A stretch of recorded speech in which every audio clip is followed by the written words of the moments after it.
truth. Bring it on. In this present crisis, government is not the solution to our problem.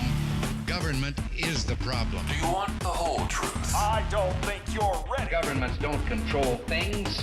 A government can't control the economy without controlling people. It's Crane Durham's Nothing But Truth.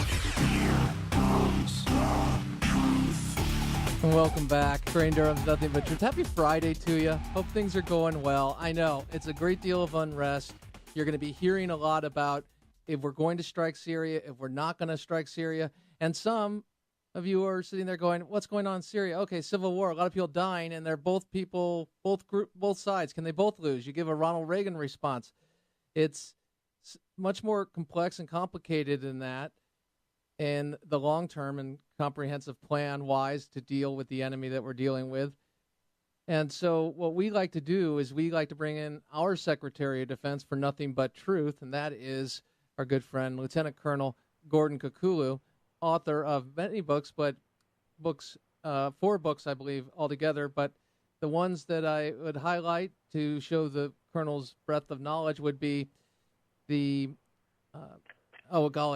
Separated at Birth, how North Korea became the evil twin. And, of course, we have Inside Gitmo. When everybody was smearing Gitmo, when everybody was telling lies about Gitmo, the Colonel actually got together with his co-author. They visited Gitmo. The Colonel, a Green Beret, a man who served this country and now serves soldiers in the Valhalla Project. And, Colonel, it is always good to see you and good to talk with you. How are you? Doing well, Crane. Thank you.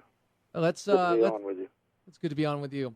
And let's just jump right in here. Let's go to what the event that started the drama, certainly today, in the sense of the response to the idea of a coalition-backed movement to attack Bashar Assad's regime for using chemical weapons that resulted in the deaths of 1,000-plus people in Syria in the civil war. Here is an outtake from the British Parliament where they voted down the use of military force. Roll it. Mr. Speaker, on a point of order, there having been no motion passed by this House tonight, can the Prime Minister confirm to the House that he will not use the royal prerogative to order the UK to be part of military action, given the will of the House that has been expressed tonight, before there's been another vote in this House of Commons? And I can give that assurance. Let me say the House has not voted for either motion tonight.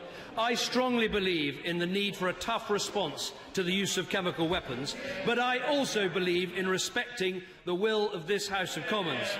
It is very clear tonight that while the House has not passed a motion, it is clear to me that the British Parliament, reflecting the views of the British people, does not want to see British military action. I get that, and the government will act accordingly.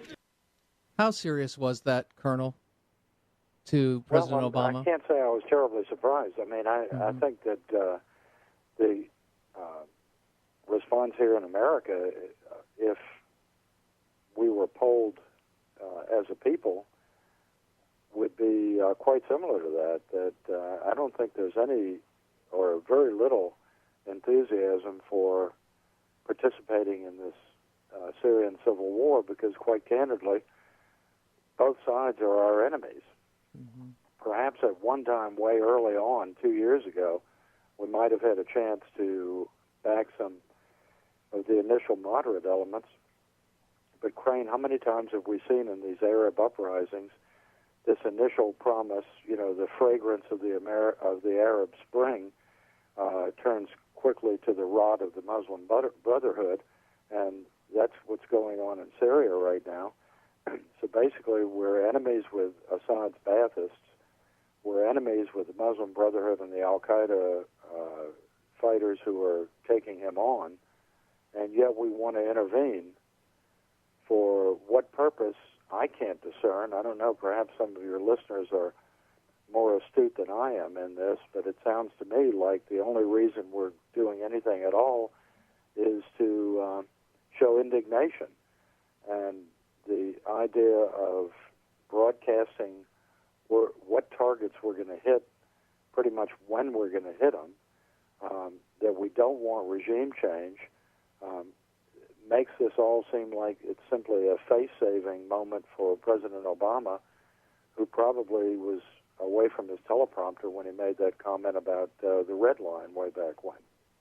You've dealt with, in the Cold War, you worked in some capacity, and correct me if I'm wrong, but I believe you worked with policies that were supporting those who desire to be free in Central and Latin America. Absolutely. And so could you tell me how your experience, you mentioned something in the first part of your response was, we see something there that, hey, there are some people we can work with, but there are those, all of a sudden it morphs into either an Al-Qaeda movement, a Muslim Brotherhood movement, or a Khamenei Shia Hezbollah movement going there. Tell me, how is that different? Because it seems to me that it was much different than what you had to do in fighting the Cold War and fighting proxy wars in the Cold War against the former Soviet Union. Tell me about that. In those days, it was more black and white. We knew who the enemy was. We weren't afraid to call the enemy by name, which we have been since way before 9/11. We pretty much had two very distinct sides. In the current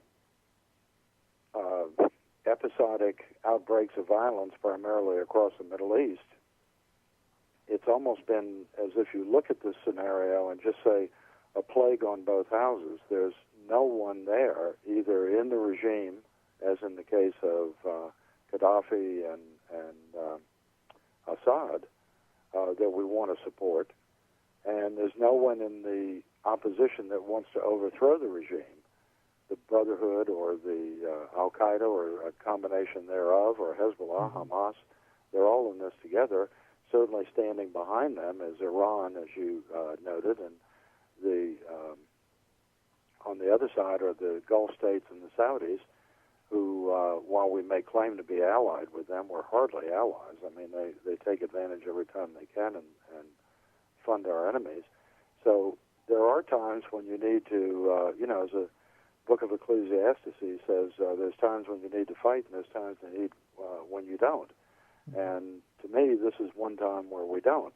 This whole chemical, this faux outrage at this chemical warfare thing, to me, is somewhat ludicrous in that the same people that are expressing this horror at Assad's use blew off the fact that Saddam Hussein had used them on multiple occasions, blew off the fact that the Iranian Iraqi chemical weapons under Hussein went to Saudi Arabia. That's probably the origin of some of these weapons, by the way. And and also, you can recall that President Bush was castigated by these same people, Kerry, Clinton, Biden, Obama, for doing the very same thing that they're doing now, except that at least he had the chutzpah to go to the United Nations and the diplomatic capability of putting together a coalition and a resolution, several, went to Congress, got approval from Congress. This current president is blowing all that off, which he was, very arrogantly indignant about in the 2008 election, and proceeding apace to do what? To throw a few Tomahawk missiles at $1 million a copy onto some empty tents in the desert. And we've seen that before. Colonel, you can stick with us, yes? Oh, sure. Okay, great. We're going to take a short time out. And on the flip side, we're going to have the Colonel respond directly to what the Secretary of State did say today in the reasoning behind military force being used. We'll also look at the overall war that we are in and the messages that Iran and North Korea, as well as Russia and China, are picking up, and what that does to Israel in particular. Crane Durham on with Lieutenant Colonel Gordon Cucullu, and we will return with more Nothing But Truth right here on AFR Talk.